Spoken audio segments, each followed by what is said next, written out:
Hey guys, Real 111T coming to you on July 5th, 2016. Hope you had a good Independence Day yesterday. And I'm on layoff this week, so I thought I would go over, take care of a video here while the kids are sleeping that I've wanted to do for a while. And I finally had the idea that I was going to do a review and a book report in one. So what we're going to be looking at is this New York State Prepare, Respond, Recover, Homeland Security and Emergency Services of the state of New York bag. Okay, so a little background on this. These kits were made by the state to be distributed to citizens. This is a program that aims to teach emergency preparedness to citizens who might not have thought of being prepared for emergencies, to give them an idea on what they need to do to prepare physically and what sorts of items they might need to have on hand in case of an emergency. And so to that end, there's an educational aspect to this program, which involves a PowerPoint presentation delivered by one of, I believe, 25 agents.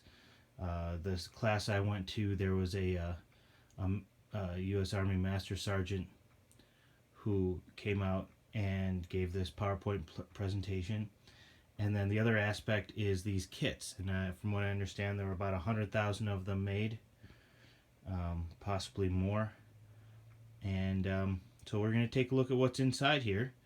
And the book we're going to be looking at or talking about briefly as we go through this, Robert A. Heinlein, The Moon is a Harsh Mistress.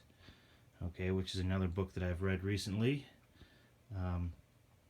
So let's take a look.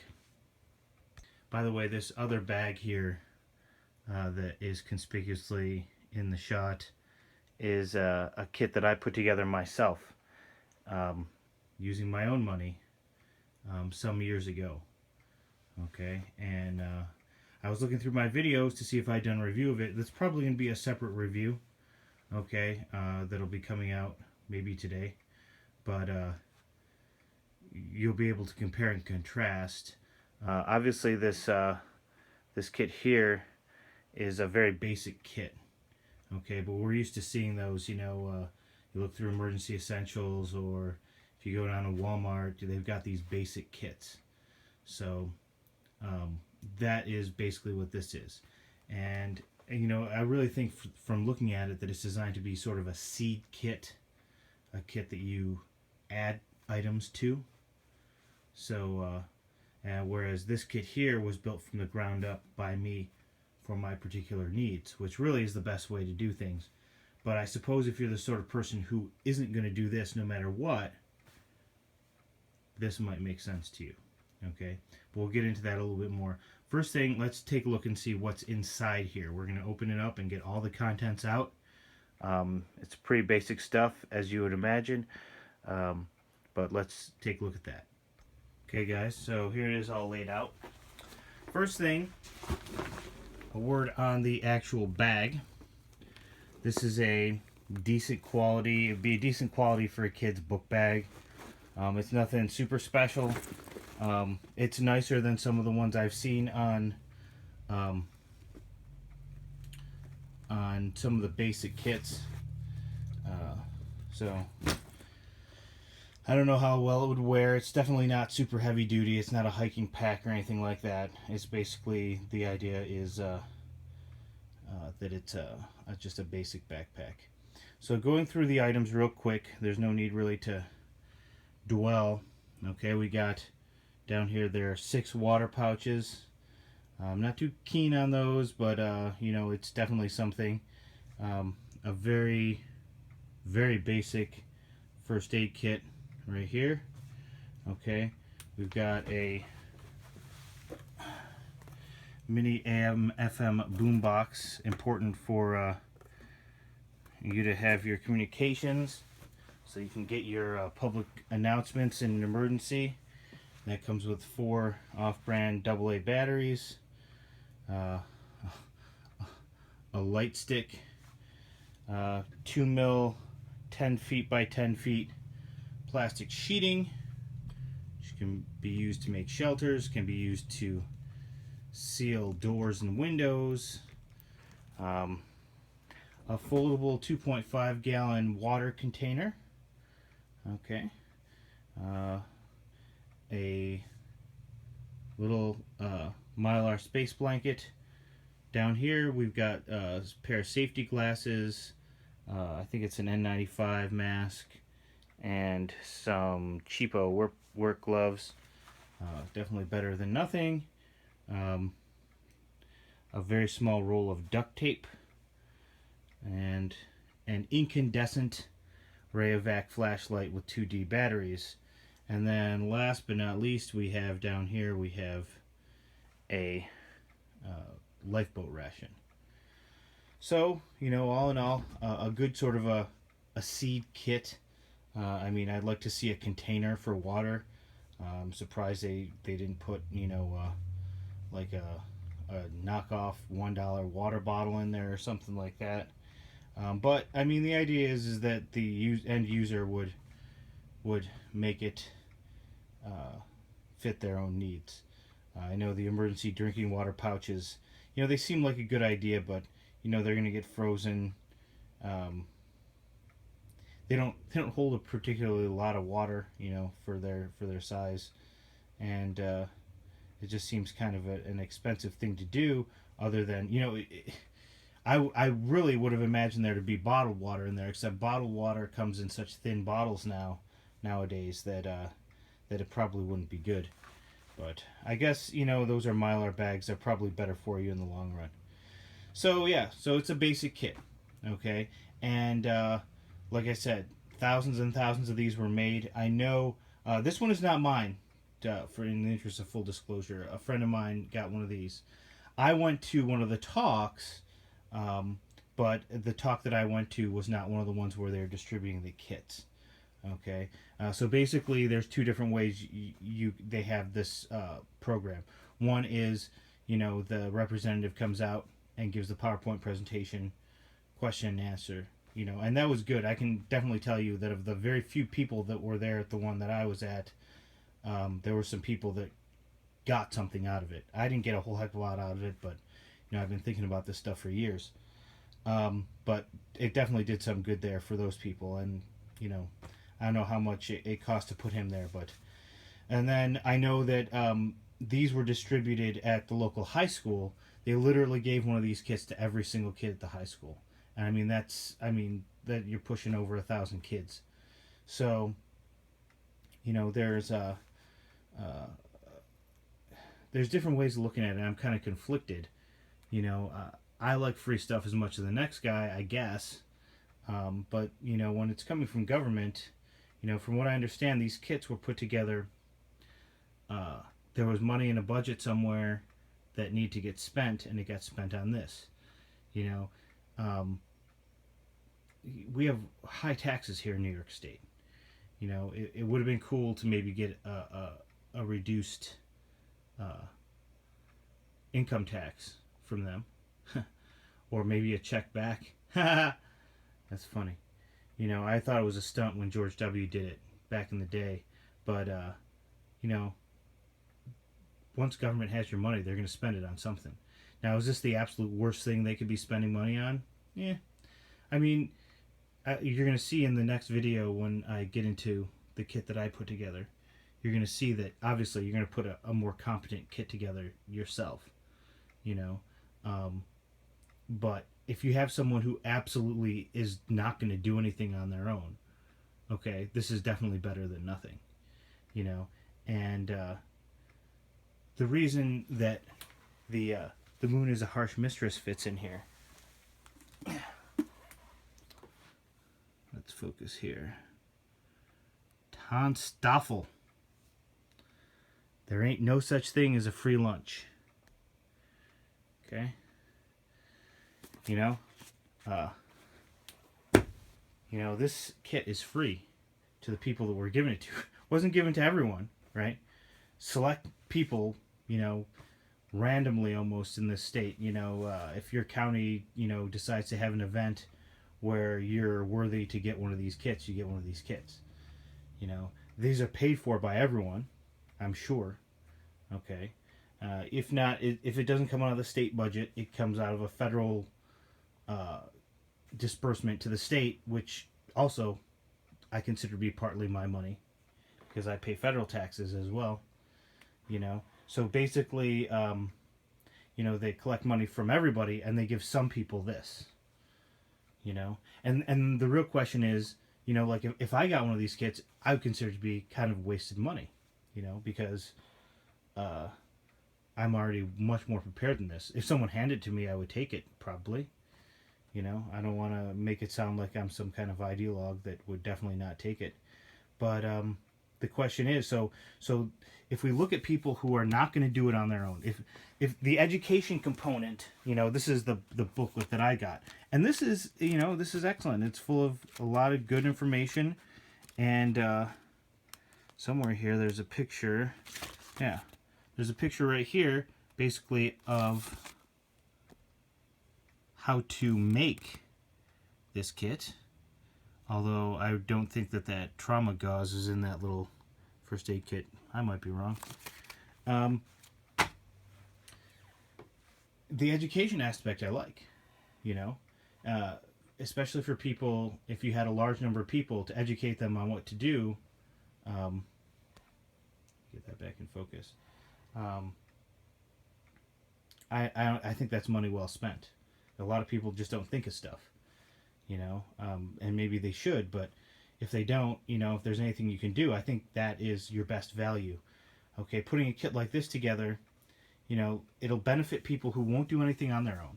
If you can inspire people just with the talk and they go out and they build another kit on their own at their own expense, that's kind of your ideal situation. If you provide the kit to somebody who's not going to do anything and then they basically drink the water, eat the lifeboat rations to see what they taste like, and then lose all the other stuff, then you've kind of wasted your money. And, I don't know 100% that that's happened, but I will tell you one anecdote. Is just the other day, I was out driving, and I saw someone with one of these backpacks on a motorcycle. Now, it could be the exact kit. Like maybe they just, threw their sweatshirt or something in along with it, and they're driving around all ready for a disaster. Or maybe they just took all this stuff out and they're just using the backpack. In which case, basically, I just bought this dude, and he probably chipped in himself, but we just bought this dude a backpack to wear while he's out riding his motorcycle. And that's kind of a dubious use of taxpayer money, if you ask me. But like I said, I don't know. I didn't stop the guy and say, hey, do you still have that entire emergency kit in there? Are you driving around with that? I did not do that. As to the quality of these items, I imagine I'm not going to open my friend's lifeboat rations. We all know what lifeboat rations are like. Water, glow stick you'll never see in one of my kits. Plastic sheeting is plastic sheeting. All this stuff is fairly basic. I guarantee in my kit there's going to be a better flashlight. And as far as the emergency radio, which I think is an important thing to have, I went on a kick a couple years ago where I bought a couple for myself, and then I was buying them for all my siblings, and the ones that I bought were undoubtedly nicer than whatever that is. They're either Eton or Kata Voyagers. So, the other thing is putting a kit together yourself, you kind of spare no expense. I don't know how much this costs. I would love to hope that the state got a really good deal on all this stuff. That, in other words, that buying power, putting 100,000 of these together or whatever, that they could have gotten absolutely a crazy deal, and these kits are super cheap to put together. Hopefully. I'm reminded, though, that the state has to comply with buying from approved vendors, and that there's a whole lot of rigmarole to that, and who knows? Who knows if this was even made in USA? This might have been something that was assembled in China to the order. Undoubtedly there's Chinese components to it, but it's possible the entire thing just came in a shipping container out of China, all already assembled. At no point does it say "Made in USA" anywhere on the kit itself. So, yeah, let me know what you guys think. Do you think that this money could have been spent on strictly education? If there's 25 people in this program driving around the country or the countryside of New York State giving these talks, do you think maybe that there could have been 50 of those people and no kits, and that would have been better?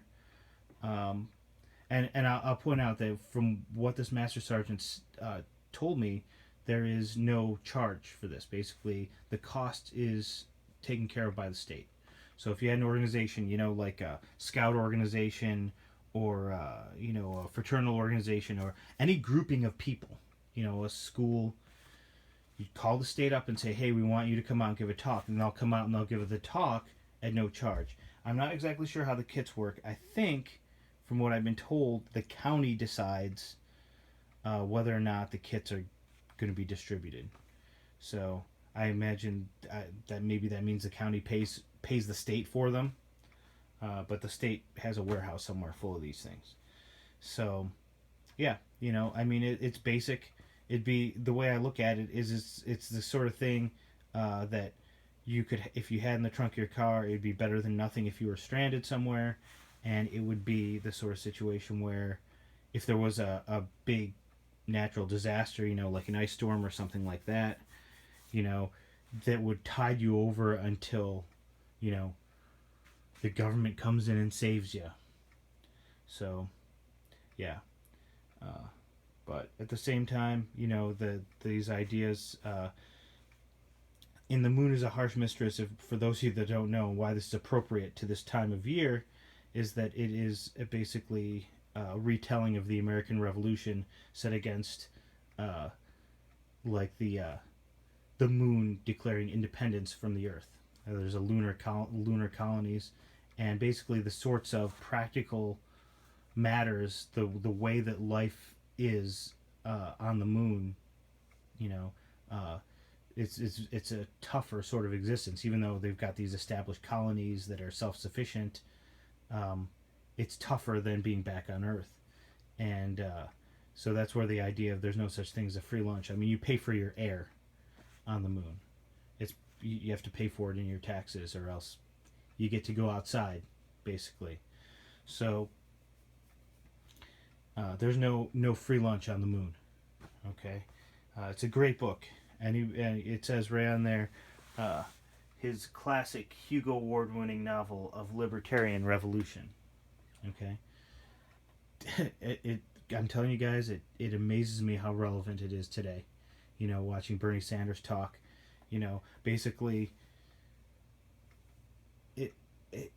there's a line in The Cat Who Walks Through Walls, which takes place later on after The Moon is a Harsh Mistress, where one of the characters is arguing, well, air should be free for everybody. You need it.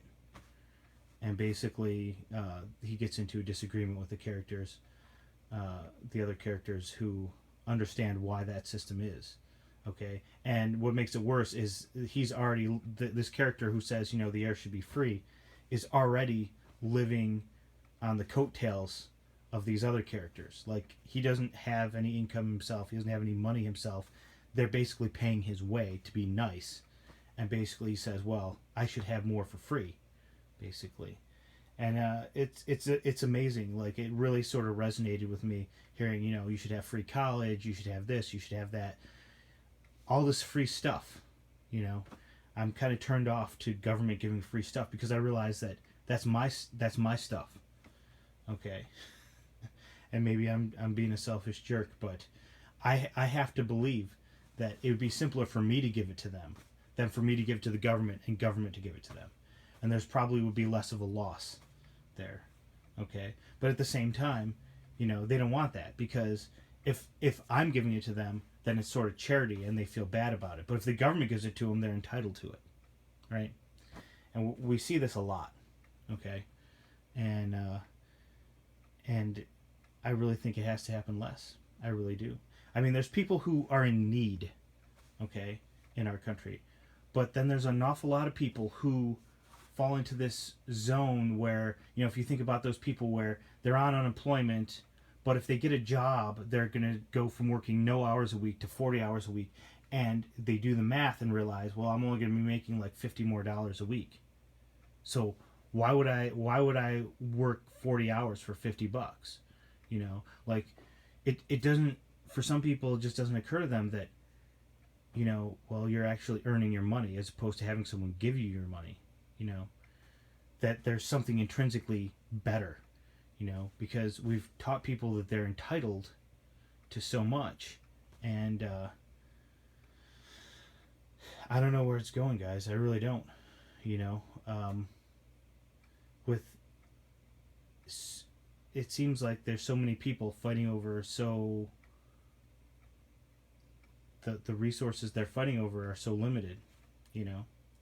And in this country, you know, the opportunity is limitless if you can get up off the couch and get out the door, basically. And there's so many people who just can't do that because they're only going to be making $50 extra at least to start, you know. Not even considering that maybe if you work really hard, you could end up being the manager of that fast food place, you know. Who knows? Who knows? All right, guys, I've been rambling on long enough.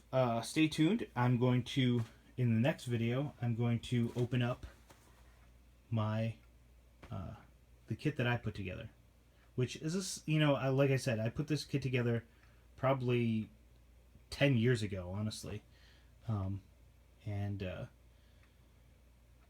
it has somewhat the same scope as this, but it's definitely